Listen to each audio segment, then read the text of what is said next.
Mes chers nouveaux abonnés, mes chers abonnés, mesdames, messieurs, peuple congolais, chers membres de la diaspora, je vous informe que l'enjeu de cette vidéo est géopolitique à l'échelle de l'Afrique centrale et géostratégique entre notre pays et la sous-région d'Afrique équatoriale. Au regard de la croisade anti-Oligui Nguema menée par le despote Denis Sassou Nguesso au crépuscule. Alors, pourquoi le despote Denis Sassou Nguesso aux abois et au crépuscule mène-t-il la croisade perdue anti-Oligui Nguema? Ce n'est pas sorcier.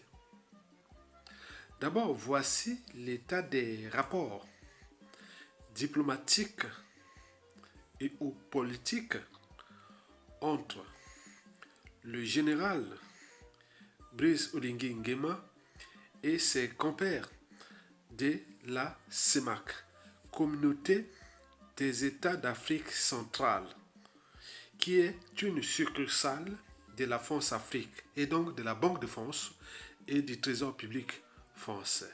Explication. D'abord, ces relations entre le nouveau venu dans le milieu de la CEMAC ou de la CAC, le général Brice Oligui Nguema et les despotes et aux présidents de fête et autres d'Afrique centrale.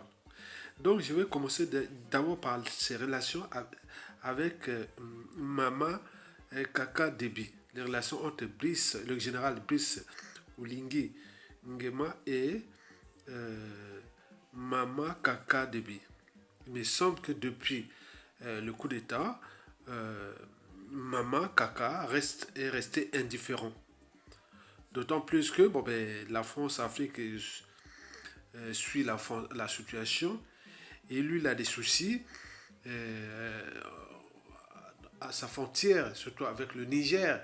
On regarde ce qui se passe au Sahel, donc il ne va pas encore aller chercher des embrouilles avec le Gabon et autres. Donc je pense que Maman Kaka Debi est resté indifférent, un peu modéré. Donc sur ce point, il n'y a rien à craindre, il n'a rien à craindre du côté du Tchad. Parce que Kaka est déjà préoccupé par la situation politique à l'échelle de son pays. Le deuxième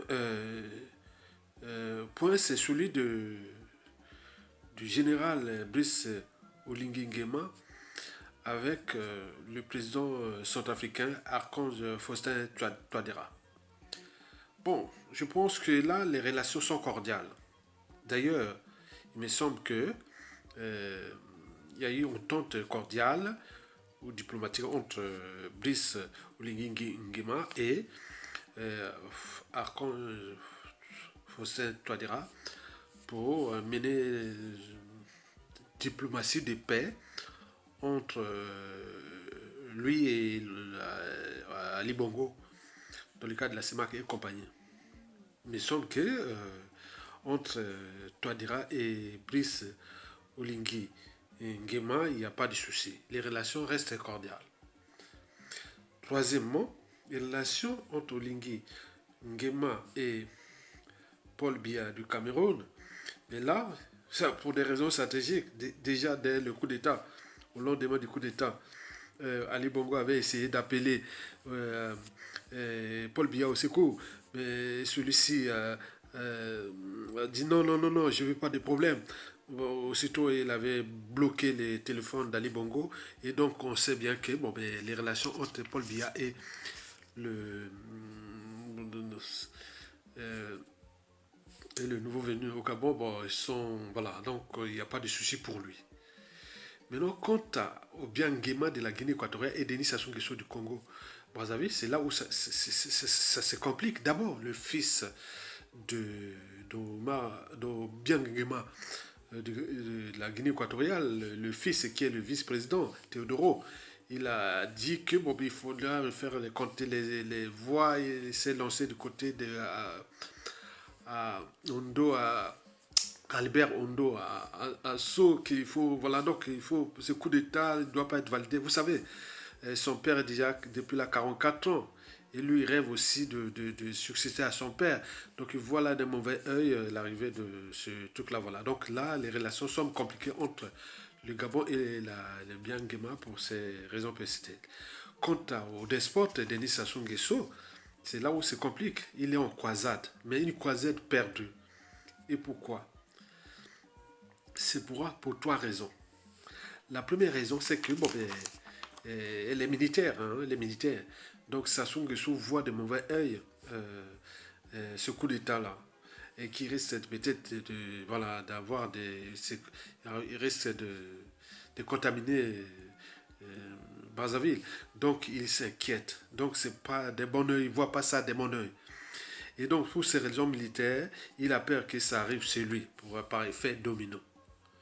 Mais non, la deuxième raison, elle est familiale.